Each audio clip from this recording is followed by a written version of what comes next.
میرے پیارے بھائیوں، زنا یہ اتنا خطرناک گناہ ہے کہ اللہ کے نبی صلی اللہ علیہ وسلم نے بیان فرمایا لا یزنی الزانی حین یزنی وہو مؤمن، زانی آدمی، زنا کرنے والا چاہے وہ مرد ہو، زنا کرنے والی چاہے وہ عورت ہو، لا یزنی الزانی حین یزنی وہو مؤمن، زانی جب زنا کرتا ہے تو زنا کرتے وقت وہ مومن نہیں رہتا ہے۔ اللہ کے نبی صلی اللہ علیہ وسلم نے دوسری حدیث میں اس کی وضاحت کی اور بیان فرمایا اذا زنى العبد خرج منه الایمان، جب بندہ زنا کرتا ہے، جب زانی زنا کرتا ہے، اس کا ایمان اس کے دل سے نکل جاتا ہے، فکان فوق راسه كالظلة، اور اس کا ایمان اس کے سر کے اوپر چھتری کی طرح سے ہوتا ہے۔ جب تک بندہ زنا کرنے کے بعد اپنے گناہوں سے معافی نہ مانگ لے، جب تک توبہ نہ کر لے، اللہ کے سامنے نادم نہ ہو جائے، اللہ سے اپنے گناہوں کی معافی نہ مانگ لے اور اللہ سے ایگریمنٹ نہ لے لے، اللہ زنا کا کام ہم نے کر دیا ہے لیکن اللہ میں وعدہ کرتا ہوں دوبارہ زنا کا کام نہیں کروں گا، دوبارہ یہ گناہ کا کام نہیں کروں گا۔ جب بندہ توبہ کرتا ہے، توبہ کرنے کے بعد اس کا ایمان واپس لوٹا دیا جاتا ہے۔ میرے پیارے بھائیوں، اس دنیا کے اندر اللہ کے نبی صلی اللہ علیہ وسلم نے بیان فرمایا لا یحل دم امرئ مسلم الا باحدى ثلاث، کسی مسلمان کا خون کرنا، کسی مسلمان کی جان لینا تین گناہوں کے عوض کہیں اور جائز نہیں ہے۔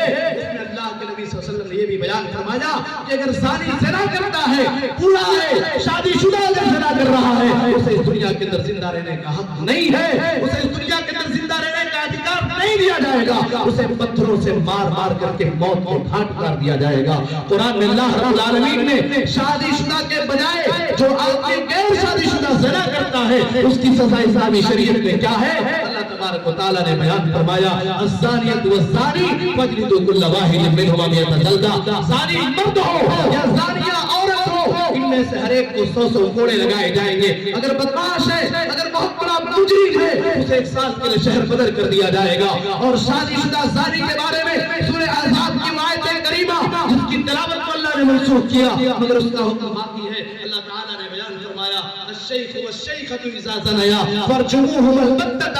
زانی مرد اگر شادی شدہ ہے یا عورت اگر زنا کرتی ہے اور شادی شدہ ہے انہیں موت کے گھاٹ اتار دیا جائے۔ ایک آخری بات بتا کر کے میں اپنی بات کو ختم کر رہا ہوں۔ زنا کرنا یہ کتنا بھیانک معاملہ ہے اور زنا کاروں کے لیے اللہ کے یہاں سزا کیا ہے، آپ غور کیجئے۔ سمرہ بن جندب رضی اللہ تعالیٰ عنہ حدیث کے راوی وہ بیان کرتے ہیں اللہ کے نبی صلی اللہ علیہ وسلم کہتے ہیں ایک مرتبہ میرے پاس جبریل اور میکائیل آئے، دونوں فرشتے آئے، اللہ کے نبی صلی اللہ علیہ وسلم نے کہا مجھے لے کر کے گئے، آپ کو اخروی مقامات دکھائے گئے، جنت دکھایا گیا، جہنم دکھائی گئی، آپ نے جہنمیوں کو دیکھا،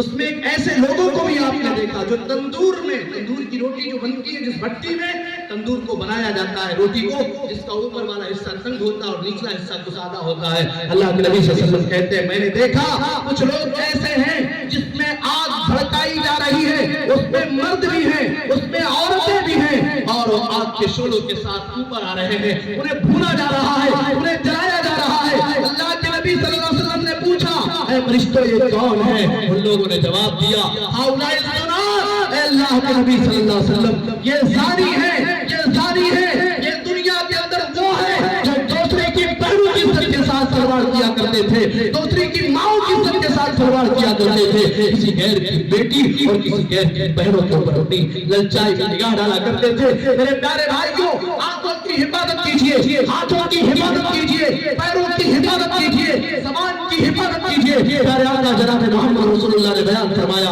العینان زناہما البصر، آنکھوں کا زنا غلط چیزوں کو دیکھنا ہے، واللسان زناہ الکلام، زبان کا زنا بے حیائی کی باتیں کرنی ہے، والاذنان زناہما الاستماع، کان کا زنا بیہودہ باتوں کو سننا ہے، والید زناہ البطش، ہاتھ کا زنا گندی چیزوں کو پکڑنا ہے، والرجل زناہ